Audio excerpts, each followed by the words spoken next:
I struggle to understand how anybody could fathom fixing their lips and saying children know anything regarding life and circumstances surrounding gender and sexuality. They could start learning, but anyone who's ever fixed their lips to say children know anything about anything regarding sexuality and they should be understood and listened to are the dumbest people under the sun. Similarly to what Kieran said, at my school district, LGBT Q Plus students have a Bill of Rights, and the fourth one is that they have the right to be referred to by their gender pronoun and name that fits their gender identity. And similarly, there was a situation where a parent felt that the school was not doing what they wanted them to do, and I don't know if we were even respectful about it. We were just like, no, that's sorry. Like our district-wide rule is that the student determines that, not you, even though you are the parent.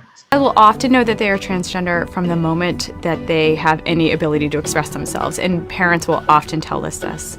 We have parents who tell us that their kids, they knew from the minute they were born practically, and actions like refusing to get a haircut or standing to urinate, trying to stand to urinate, refusing to stand to urinate, trying on siblings' clothing, playing with the quote opposite gender toys, things like that. There is more and more a group of adolescents that we are seeing that really are coming to the realization that they might be trans or gender diverse a little bit later on in their life.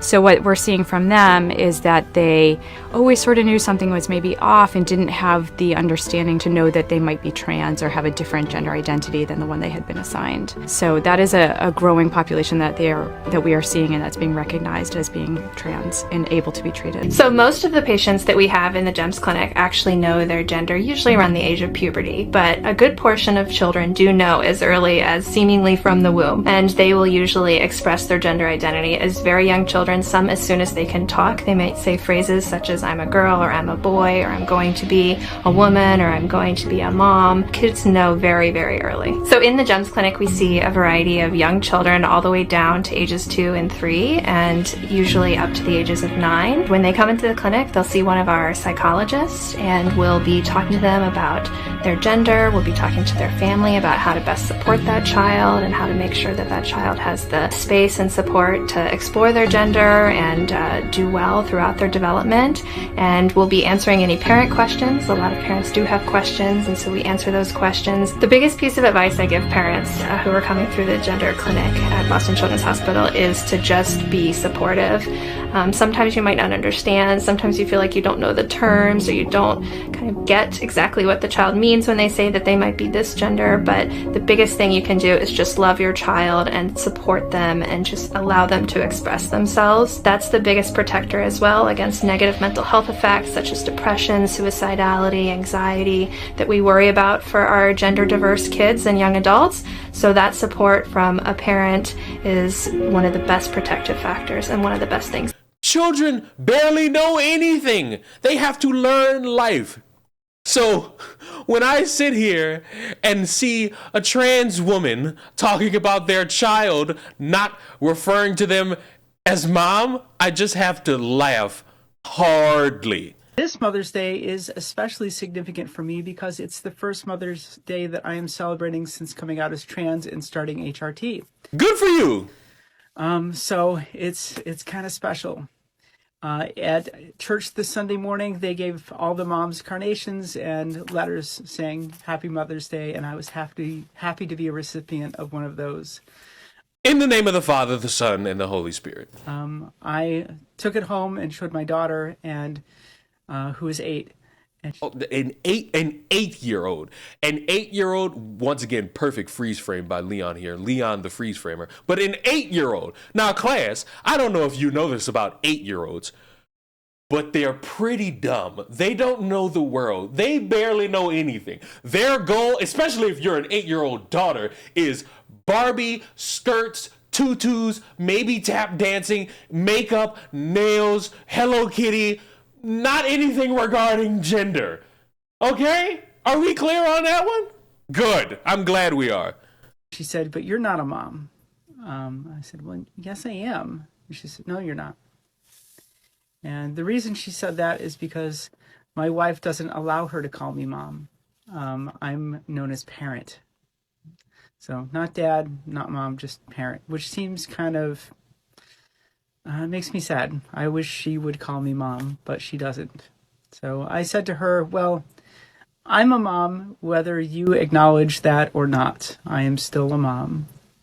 And to all those who are going through a similar situation, I see you. You are valid. If you are trans female and have kids, you're a mom. Yes, sure. If you want to live in that type of circumstance, go ahead. One problem. That child is still gonna be like, hello, sir, madam, dad. That child's not gonna refer to you as mom. And you know what? Devil's advocate. Maybe later down the line, the kid will start to be like, hey, mom, hi, mom. And that's only if it's down the line. If not, guess what you're gonna have to deal with? Somebody you had coitus to make not respecting your pronouns. What are you gonna do? Kick him out the house? Are you going to be bigoted towards a child? I would hope not. I would hope you would be a little bit smarter than that. But who knows? Maybe you would run around thinking that your child's a bigot. You're no less a mom than anyone else. Okay, so Excuse me, I believe the term is birthing person. insist upon your identity. If you are a mom, you are valid. That is who you are. And I hope things change for me. But right now, that's just where my family is at. So from the bottom of my heart, I wish you all a happy and love-filled Mother's Day. Yeah, even though this video is probably going up on Tuesday, I would like to wish a happy belated Mother's Day to all the mommies out there, all the single mothers. I especially wish you a happy Mother's Day. All the fine-ass mamas, I like to wish you a happy Mother's Day. And if you are an ugly mama, happy Father's Day to you. But how bold do you have to be to get online and broadcast to the world that your 8-year-old didn't respect you and your sexuality? Why are you letting me know that an 8-year-old did that? Have some gumption. Don't bash your child because they're not smart enough to know anything regarding your life. Again, an 8-year-old is not worried about this. An 8-year-old is gonna be like this, be real short, and be like, oh my God, what is that? Oh my God, look over there. Oh my God, you're not mom, you're dad, you have a wig on. That's what a child is going to do. And to pretend otherwise is being willfully ignorant to the mindset of, once again, for the third time, a fucking 8-year-old.